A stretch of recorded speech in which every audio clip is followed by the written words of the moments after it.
មិននឹកស្មានកំពូលតារាចម្រៀងព្រាបសវត្ថនិងភរិយាមើលមួយផ្លែតស្មានតែក្មេងអាយុ24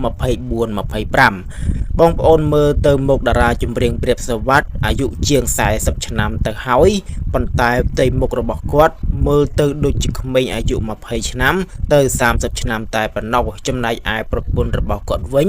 អាយុក៏ប្រហាក់ប្រហែលគ្នាដែរប៉ុន្តែពួកគាត់ទាំងពីរនៅតែក្មេងជាងវ័យនិងស្រស់ស្អាតដដែលពេលបច្ចុប្បន្ននេះកំពូលតារាចម្រៀងអុកញ៉ាព្រាបសវត្ថត្រូវបានគេស្គាល់ថាជាតារាចម្រៀងជើងចាស់តែមួយគត់នៅកម្ពុជា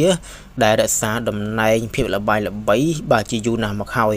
កំពូលតារាចម្រៀងអុកញ៉ាព្រាបសវត្ថនេះផងដែរបាទគាត់ចូលច្រៀងតាំងពីអំឡុងឆ្នាំមុនឆ្នាំ2000ទៀតបងគឺចំនួនឆ្នាំ9ជាងបងប្អូនគ្នាបាទអញ្ចឹងទេនាពេលបច្ចុប្បន្ននេះគាត់ច្រៀងបានប្រហែលជាខ្ទង់30ទៅ40ឆ្នាំហើយបងប្អូនបាទអញ្ចឹងទេគាត់ពិតជាបាទរក្សាភាពល្បីល្បីរបស់គាត់នឹងពិតជាល្អខ្លាំងមែនទែនបាទហើយប្រពន្ធរបស់គាត់នឹងបាទគឺស្រស់ស្អាតខ្លាំងមែនទែនហើយមុខមាត់នៅតែក្មេងដដែលបាទទោះអាយុជាង40ទៅ50ឆ្នាំហើយក៏ដោយប៉ុន្តែមុខមាត់របស់ប្រពន្ធគាត់និងគាត់ទាំងពីរទាំងគឺបាទនៅតែរក្សាភាពក្មេងជាងវ័យដដែលបាទ